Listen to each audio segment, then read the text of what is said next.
Welcome to On the Agenda, a recap of significant action taken during the most recent council meeting on June 17th. Council members approved a resolution to adopt a schedule of fees for emergency services that are provided by the fire department that took effect immediately.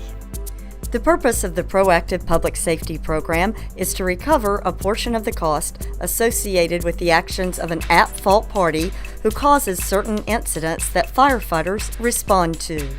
Staff went back and looked at the 60 days of March 1st through April 30th, and during this time the fire department responded to 836 incidents. 48 of these actually fell underneath this program. It's also important to note that 16 incidents were accidents that were not injuries which would not fall under this program. So based on the evaluation and some comments provided by council and citizens, staff is recommending a revision of this resolution on this program. Specifically, we are recommending to move all Tier 2 incidents, which were basically vehicle accidents with injuries and car fires, vehicle fires requiring a fire investigator, to now move those, to roll those into Tier 1, thereby removing the Tier 2 event of $650. So all those incidents will be moved into the Tier 1. And the reason that recommendation is that looking at most of the responses of vehicle accidents with injuries, the command vehicle was canceled en route to the call and never arrived on the scene or used on the scene. The second thing is that we are clarifying those Tier 1 events from some of the comments that we did receive. Specifically, we're also looking at the motor vehicle accidents where the fire department examines a person for injuries or treats a person for injuries or has to mitigate a minor hazardous material spill due to the motor vehicle accident. And then, of course, responding to a motor vehicle collision with a pedestrian.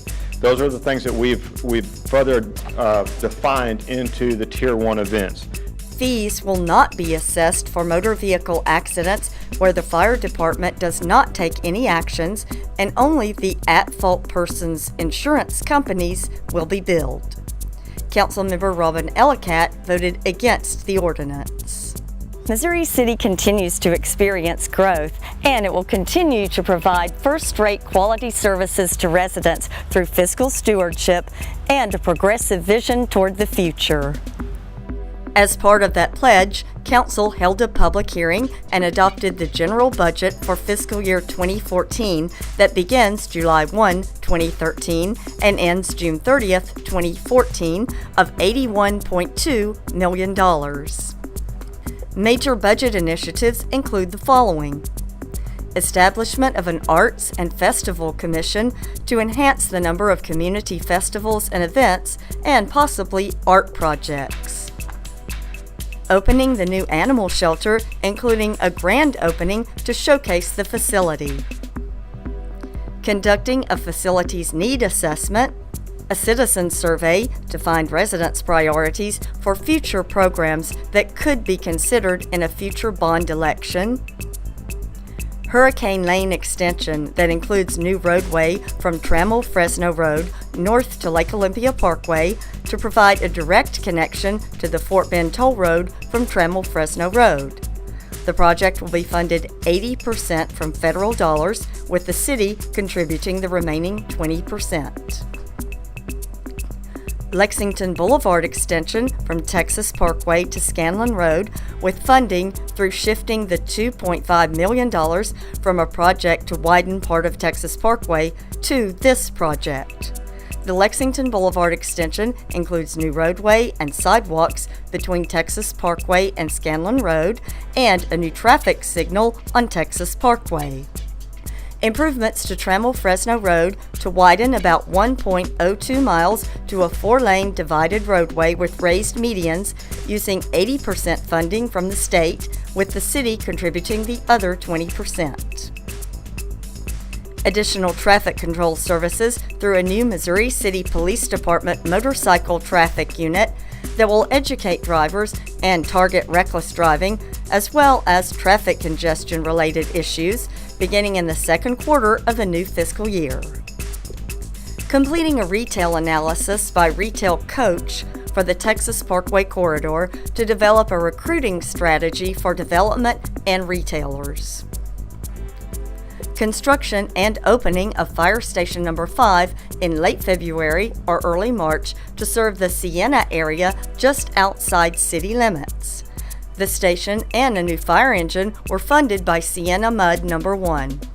Improvements to the fire and rescue services with a new fire engine and the restoration of 4 firefighters per shift per station. City staffing adjustments for the new fiscal year to address fiscal conditions and changing workloads. The preliminary budget includes an increase to .5448 per $100 taxable valuation. Speaking of the city's sound fiscal policies, council members approved an ordinance authorizing the sale of more than $10 million in taxable bonds that will save the city over $1 million during the next 13 years. That spread has closed, and now we're very close, and there's not much difference between taxable and tax-exempt rates. And the opportunity that presents for us, should it stay, is that we are limited right now because we have issued some leases that were bank qualified, and that limits us to no more than $10 million that we can issue on a tax-exempt basis in a calendar year. However, we can sell taxable bonds that exceed the $10 million amount.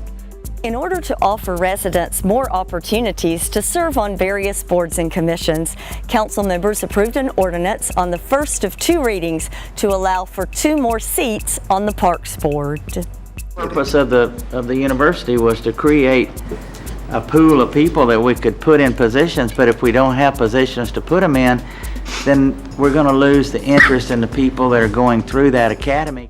In other action, council members postponed action on an ordinance that would rezone about 30 acres of land off Highway 6 near Hightower High School. The zoning will change the area from retail to multifamily residential to allow for the development of up to 600 units of the Regency Park apartments. And speaking of multifamily developments, another project is being planned along Highway 6 across from Oakwick Forest Estates subdivision. Council held a public hearing and approved a request to rezone about 6 acres of land from retail to planned development district for a 132-unit, age-restricted multifamily residential development called The Huntington at Siena. The company is also building a senior living facility on Murphy Road. We have had overwhelming phone calls and interest. It's unprecedented. He said the city could accommodate 10 times the amount of senior living apartments as it now has. Council members also held a public hearing and approved an ordinance on the first of 2 readings to amend sign regulations for a church. St. Catherine of Siena Episcopal Church, located near Waterbrook West subdivision, will be allowed up to 3 monument signs along Siena Parkway that can include a changeable message. Council members also recognized a Missouri City resident for his contributions to the dental industry. Dr. Randall Glenn is the president of the Greater Houston Dental Society, and he's the 3rd dentist in one office to have served in that capacity. Dr. Glenn is the 3rd in that practice to serve as the president of the Houston Dental Society. And let me tell you, that's a lot of dentists in Houston, and it's a great honor. And that's what's on the agenda. The next regular meeting will be held Monday, July the 1st.